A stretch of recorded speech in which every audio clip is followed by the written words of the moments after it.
नमस्कार। आज हम प्लांट एनाटॉमी के जासूस बन रहे हैं। हमारे पास कुछ क्लूज हैं, एक पत्ती, एक तना, एक जड़। और इन क्लूज के अंदरूनी बनावट, उनके इंटरनल स्ट्रक्चर को देखकर हम ये पता लगाएंगे कि इस पौधे की पूरी लाइफ स्टोरी क्या है, ये कैसे जीता है और इसका फ्यूचर क्या है। बिल्कुल। ये एक बेहतरीन तरीका है इसे देखने का। हम असल में एक पौधे का ब्लूप्रिंट पढ़ने जा रहे हैं। एक ब्लूप्रिंट? हाँ, आज जो सोर्सेज हमारे पास है वो हमें दिखाते हैं कि कैसे सेल्स मिलकर टिश्यूज बनाते हैं और टिश्यूज मिलकर ऑर्गन्स। हम 3 मेन टिश्यू सिस्टम्स पर फोकस करेंगे: एपिडर्मल, ग्राउंड और वैस्कुलर सिस्टम। और फिर हम इन सिस्टम्स को यूज करके पौधों के 2 सबसे बड़े ग्रुप्स, डाइकोटिलीडोनस और मोनोकोटिलीडोनस प्लांट्स के बीच के फर्क को डिकोड करेंगे। बिल्कुल। तो आज का मिशन है इस अंदरूनी आर्किटेक्चर को समझना और उन ब्रिलियंट डिजाइन्स को देखना जो एक घास के तिनके को एक विशाल बरगद के पेड़ से अलग बनाती हैं। चलिए इस रहस्य को सुलझाते हैं। चलिए। तो पहला क्लू है पौधे की बाहरी परत।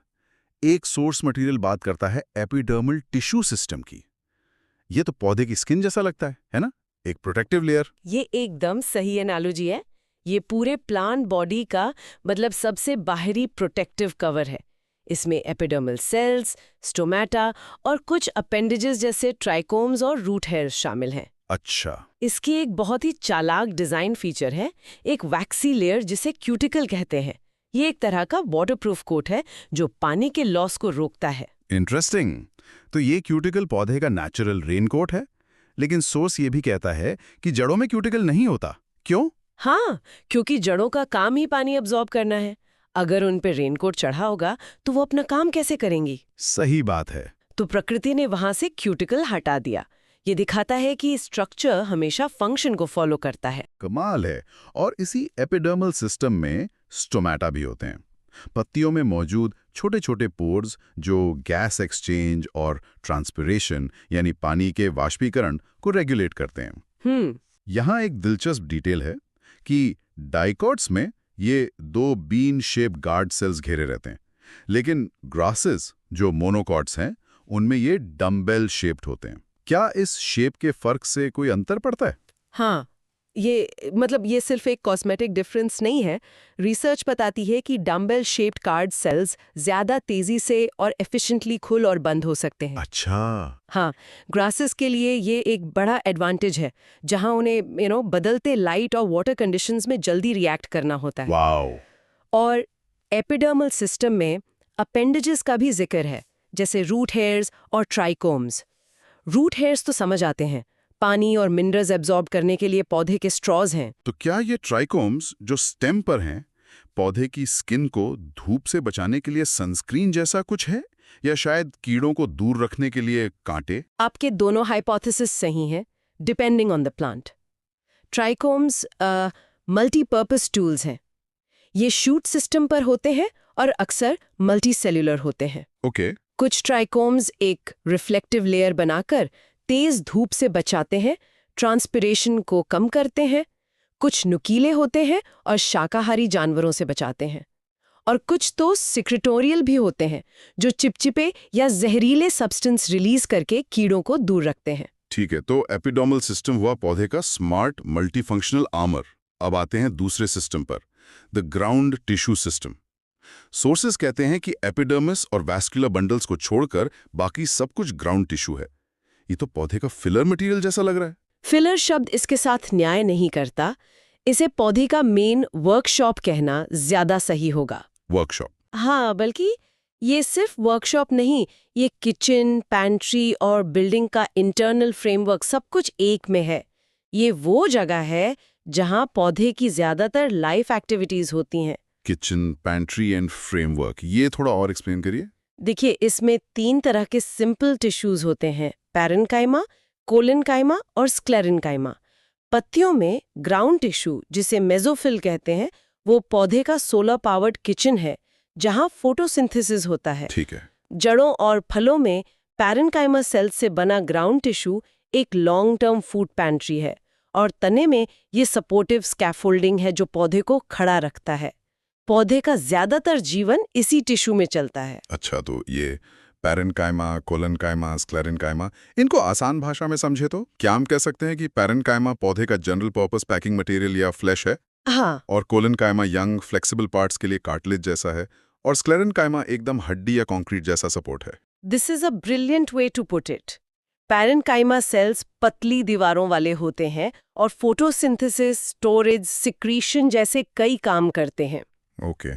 कोलेनकाइमा में कोनों पर थिकनिंग होती है जो ग्रोइंग पार्ट्स को बिना उनकी ग्रोथ रोके फ्लेक्सिबल सपोर्ट देता है, बिल्कुल कार्टिलेज की तरह। और स्क्लेरेन्काइमा में डेड सेल्स होते हैं जिनकी दीवारें लिग्निन की वजह से बहुत मोटी और कठोर होती है, जैसे नारियल का छिलका। बिल्कुल। तो हाँ, फ्लैश, कार्टिलेज एंड बोन एक परफेक्ट एनालॉजी है। ग्रेट। अब तीसरा और सबसे जरूरी सिस्टम, दी वैस्कुलर टिश्यू सिस्टम। ये तो पक्का पौधे का प्लम्बिंग सिस्टम होना चाहिए। बिल्कुल सही। ये पौधे का कॉम्प्लेक्स ट्रांसपोर्ट नेटवर्क है जो शहर के वाटर सप्लाई और फूड डिलीवरी नेटवर्क जैसा है। यह दो कॉम्प्लेक्स टिश्यूज से बना होता है, जाइलम और फ्लोएम, जो मिलकर वैस्कुलर बंडल्स बनाते हैं। तो जाइलम हुआ वाटर सप्लाई लाइन, जो जड़ों से पानी और मिनरल्स को ऊपर की मंजिलों यानी पत्तियों तक ले जाता है। हाँ, अच्छा। और फ्लोएम हुआ food delivery service. Exactly. Phloem पत्तियों में बने खाने को यानी फोटोसिंथेटेट्स को पौधे के उन हिस्सों तक पहुंचाता है जहां एनर्जी की जरूरत है या जहां फूड स्टोर होना है, जैसे जड़ें या फल। अच्छा, ये टू वे ट्रैफिक नहीं है। जाइलम का फ्लो हमेशा ऊपर की तरफ होता है, जबकि फ्लोएम का फ्लो सोर्स से सिंक की तरफ, मतलब जहां खाना बनता है से जहां इस्तेमाल होता है, कहीं भी हो सकता है। यहाँ से हमारी जासूसी और भी दिलचस्प हो जाती है। सोर्सेज में ओपन और क्लोज्ड वैस्कुलर बंडल्स का जिक्र है। इसका क्या मतलब है?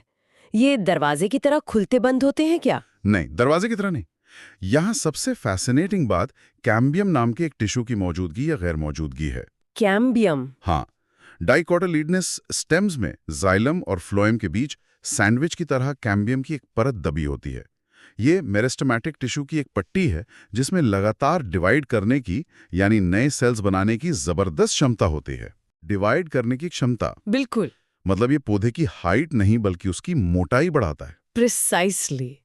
ये कैम्बियम ही वो सीक्रेट इंग्रेडिएंट है जो एक छोटे से पौधे को विशाल सैकड़ों साल पुराने बरगद के पेड़ में बदल देता है। अच्छा। ये लगातार अंदर की तरफ नया जाइलम और बाहर की तरफ नया फ्लोएम बनाता रहता है, जिससे तना साल दर साल मोटा होता जाता है। इसी को सेकेंडरी ग्रोथ कहते हैं। और इसीलिए ओपन है। बिल्कुल, क्योंकि इसमें ग्रोथ की पोटेंशियल ओपन है, इसीलिए इन्हें ओपन वैस्कुलर बंडल्स कहते हैं। वाओ! तो कैम्बियम ही वो मैजिक लेयर है जो पेड़ों को इतना विशाल बनाती है। Without it you are stuck in the primary league. This open potential for growth is the single biggest architectural difference between a blade of grass and a giant oak tree. बिल्कुल। तो फिर मोनोकॉट्स में ऐसा क्यों नहीं होता? में ये कैम्बियम नहीं होता। जाइलम और फ्लोएम एक दूसरे से सटे होते हैं। बीच में कोई ग्रोथ पोटेंशियल वाली लेयर नहीं होती। तो वो क्लोज्ड हो गए। एग्जैक्टली। इसलिए उनके वास्कुलर बंडल्स क्लोज्ड कहलाते हैं। उनमें सेकेंडरी ग्रोथ की क्षमता नहीं होती। उनका तना अपनी प्राइमरी ग्रोथ में ही अपनी पूरी मोटाई हासिल कर लेता है और फिर मोटा नहीं होता। लेकिन एक मिनट, बैम्बू तो मोनोकॉट है और वो तो काफी हद तक लकड़ी जैसा हार्ड और मजबूत होता है। अगर उसमें सेकेंडरी ग्रोथ नहीं होती तो वो इतना मजबूत कैसे बनता है? बहुत अच्छा सवाल है। ये एक कॉमन कंफ्यूजन है। बैम्बू की मजबूती सेकेंडरी ग्रोथ से नहीं बल्कि लिग्निफिकेशन से आती है। लिग्निफिकेशन? हाँ, उसके प्राइमरी टिश्यूज के सेल्स, खासकर स्क्लेरेन्काइमा, बड़े पैमाने पर लिग्निन डिपॉजिट करके बहुत ज्यादा कठोर हो जाते हैं। वो मोटा नहीं हो रहा, बस अपनी मौजूदा स्ट्रक्चर को कंक्रीट की तरह मजबूत बना रहा है। अच्छा, तो ये वुडी ग्रोथ नहीं है, ये सिर्फ हार्डनिंग है। सही पकड़ा। ये तो एक बहुत बड़ा फंडामेंटल डिफरेंस है। और इनके अरेंजमेंट का क्या? सोर्सेज में रेडियल और कंजॉइंट अरेंजमेंट्स की बात की गई है। अरेंजमेंट भी एक की क्लू है। जड़ों में जाइलम और फ्लोएम अलग अलग रेडियाई पर ऑल्टरनेट तरीके से लगे होते हैं। कल्पना करें कि एक सर्कल के सेंटर से निकलने वाली अलग अलग स्पोक्स पर जाइलम और फ्लोएम के पैचेस हैं। इसे रेडियल अरेंजमेंट कहते हैं। रेडियल जैसे रेडियस से। हाँ, और ये जड़ों का कैरेक्टरिस्टिक फीचर है। और कंजॉइंट? जबकि तनों और पत्तियों में वे एक ही रेडियाई पर एक साथ होते हैं। इसे कंजॉइंट अरेंजमेंट कहते हैं। इसमें जाइलम और फ्लोएम एक ही मल्टीलेन हाईवे की तरह साथ साथ होते हैं, जिसमें फ्लोएम आमतौर पर बाहर की तरफ और जाइलम अंदर की तरफ होता है। चलिए अब इन कॉन्सेप्ट्स को प्रैक्टिकली देखते हैं कि डाइकॉट और मोनोकॉट की एनाटॉमी में क्या अंतर है।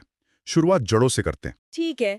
डाइकॉट रूट जैसे सूरजमुखी के ट्रांसवर्स सेक्शन में स्टील यानी जो सेंट्रल पार्ट है उसमें वैस्कुलर बंडल्स रेडियल अरेंजमेंट में होते हैं। आमतौर पर 2 से 4 जाइलम बंडल्स होते हैं, जिसे डायआर्च से टेट्रार्च कंडीशन कहते हैं। और सबसे जरूरी बात, केंद्र में पित्त जो पेरेन्काइमेटस सेल्स का जोन है या तो बहुत छोटा होता है या होता ही नहीं। एक मिनट, ये डायआर्क, टेट्रार्च, ये आर्क का मतलब क्या है? क्या ये आर्किटेक्चर से जुड़ा है? एक तरह से आज यहाँ ग्रीक वर्ड आर्के से आया है, जिसका मतलब ओरिजिन या बिगिनिंग है। तो डायआर्च मतलब जाइलम के 2 स्टार्टिंग पॉइंट्स, टेट्रार्च मतलब 4। अच्छा। मोनोकॉट रूट में 6 से ज्यादा जाइलम बंडल्स होते हैं। इस कंडीशन को पॉलीआर्च कहते हैं। पॉली का मतलब है बहुत सारे। ये बस जाइलम बंडल्स को गिनने का एक फैंसी तरीका है। Got it. तो डाइकॉट रूट में 2 से 4 जाइलम बंडल्स और छोटा पित्त। मोनोकॉट रूट इससे कैसे अलग है? मोनोकॉट रूट में जैसा मैंने कहा पॉलीआर्क कंडीशन होती है, यानी कई सारे जाइलम बंडल्स होते हैं।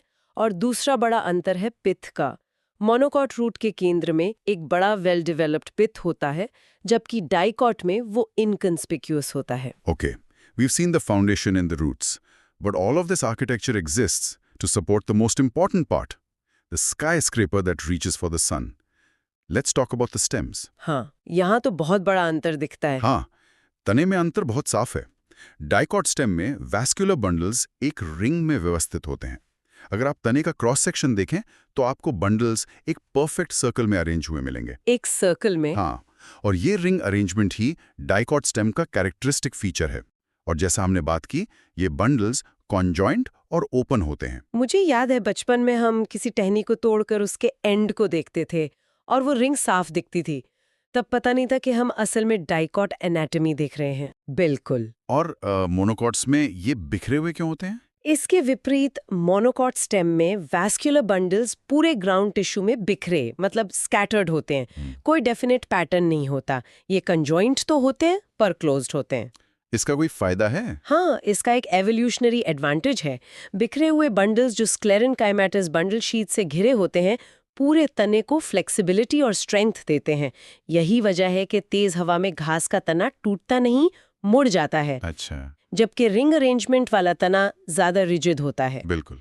ये तो पहचानने का एक बहुत ही आसान और क्लियर तरीका है। और एक और बात, डाइकॉट स्टेम में कॉर्टेक्स को सब जोन्स में बांटा गया है, हाइपोडर्मिस, कॉर्टिकल लेयर्स और एंडोडर्मिस। ये क्या है?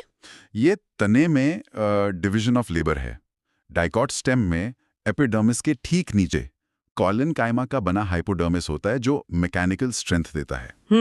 उसके नीचे पेरेन्काइमा की कॉर्टिकल लेयर्स होती हैं और सबसे अंदर एंडोडर्मिस, जिसे स्टार्च शीथ भी कहते हैं क्योंकि उसमें स्टार्च ग्रेन्स भरे होते हैं। Energy reserve. हाँ, एनर्जी रिजर्व का काम करते हैं।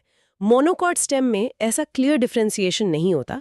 उसमें स्क्लेरेनकाइमेटस हाइपोडर्मिस होता है और बाकी सब पेरेन्काइमेटस ग्राउंड टिश्यू होता है। ठीक है, तो हमने फाउंडेशन देख ली, स्काई स्क्रेपर देख लिया। अब बात करते हैं बिल्डिंग के सोलर पैनल्स की। Let's look at the leaves. बिल्कुल।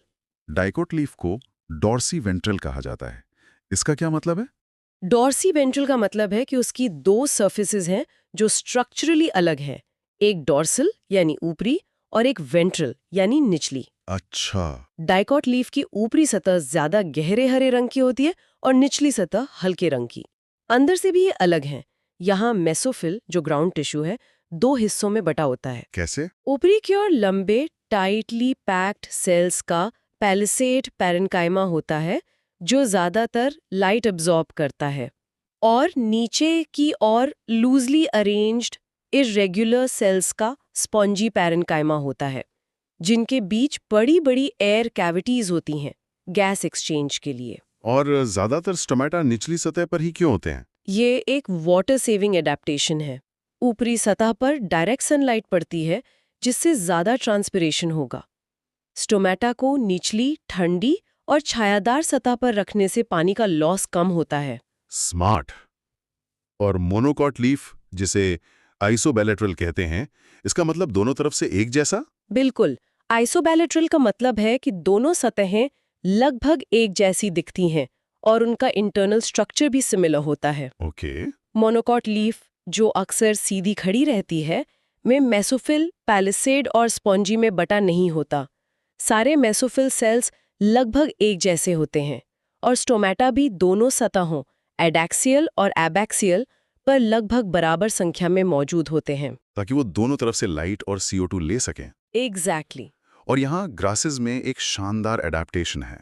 Source material mentions bulliform cells. हाँ, ये बहुत ही लाजवाब मैकेनिज्म है। वेन्स के साथ कुछ एपिडर्मल सेल्स बड़े, खाली और रंगीन हो जाते हैं। इन्हें बुलीफॉर्म सेल्स कहते हैं। जब इन सेल्स में पानी भरा होता है और ये टर्जिड होते हैं, तो पत्ती खुली और सपाट रहती है। और जैसी पानी की कमी होती है, ये ऐसे ही वाटर स्ट्रेस होता है, ये फ्लैसिड हो जाते हैं। इससे पत्ती अंदर की ओर मुड़ जाती है या कर्ल हो जाती है। अच्छा। यह कर्लिंग एक्सपोज्ड सरफेस एरिया को कम कर देती है, जिससे ट्रांसपिरेशन से होने वाला पानी का लॉस नाटकीय रूप से कम हो जाता है। वाह। मतलब पौधे के पास अपनी पत्तियों को फोल्ड करने के लिए एक इनबिल्ट हाइड्रोलिक सिस्टम है, बिना किसी दिमाग या नर्वस सिस्टम के। That is some next level biological engineering. बिल्कुल। तो इस पूरी जासूसी का क्या मतलब निकला? गार्ड सेल्स के शेप से लेकर वैस्कुलर बंडल्स के अरेंजमेंट तक, ये इंटरनल स्ट्रक्चर रैंडम नहीं है। नहीं, बिल्कुल नहीं। ये एक बेहद कुशल डिजाइन है जो ये तय करता है कि कोई पौधा मोनोकॉट है या डाइकॉट, और वो कैसे जिएगा, कैसे ग्रो करेगा और अपने एनवायरनमेंट में कैसे सर्वाइव करेगा। ये हमें दिखाता है कि एनाटॉमी सीधे तौर पर डेस्टिनी है, कम से कम पौधों के लिए। डाइकॉट में ओपन वैस्कुलर बंडल्स और कैम्बियम की मौजूदगी उन्हें सेकेंडरी ग्रोथ की क्षमता देती है। जिससे वो बड़े बन सकते हैं। हाँ, जिससे वे पेड़ों की तरह विशाल और लकड़ी वाले बन सकते हैं, लाइट और रिसोर्सेज के लिए लंबी दौड़ में compete कर सकते हैं। And what does this mean for the monocots in the real world? How does their design choice help them win the game of life? वही मोनोकॉट्स में कैम्बियम का ना होना, स्कैटर्ड बंडल्स और फाइब्रस रूट सिस्टम उन्हें एक अलग fast paced जीवन शैली के लिए अनुकूल बनाते हैं। अच्छा, वे तेजी से ग्रो कर सकते हैं, बड़े एरियाज को कवर कर सकते हैं और ग्रेजिंग या आग जैसी डिस्टर्बेंसेस को बेहतर तरीके से हैंडल कर सकते हैं, क्योंकि उनका ग्रोथ पॉइंट जमीन के पास सुरक्षित रहता है। तो हर डिजाइन का अपना फायदा है। हाँ, हर पौधे ने अपनी स्ट्रेटजी चुनी है। हमने पौधों के ब्लूप्रिंट को सेल लेवल से लेकर ऑर्गन लेवल तक डिकोड किया। अब किसी पत्ती या तने को देखने का नजरिया ही बदल गया है। बाहर की सिंप्लिसिटी के नीचे एक कॉम्प्लेक्स और हाईली ऑर्गेनाइज्ड दुनिया छिपी है। और यह एक महत्वपूर्ण सवाल खड़ा करता है जिस पर सोचा जा सकता है। सोर्स बताता है कि सेकेंडरी ग्रोथ ज्यादातर डाइकॉट्स में होती है, जो उन्हें बड़ा और लकड़ी जैसा बनाने की कुंजी है। तो हम अक्सर पूछते हैं कि मोनोकॉट्स ने इस क्षमता को खो क्यों दिया, पर शायद हम गलत सवाल पूछ रहे हैं। मतलब क्या हो अगर उन्होंने इसे खोया नहीं, बल्कि जानबूझकर छोड़ दिया हो? What if shedding the ability for secondary growth wasn't a loss, but a strategic sacrifice? एक स्ट्रैटेजिक सैक्रिफाइस। हाँ, इस बदलाव ने उनके लिए कौन सी नई संभावनाएं खोली, जैसे तेजी से फैलना और उन जगहों पर थ्राइव करना जहां पेड़ नहीं कर सकते। ये लॉस नहीं, बल्कि इवोल्यूशन के खेल में एक टैक्टिकल पिवट हो सकता है।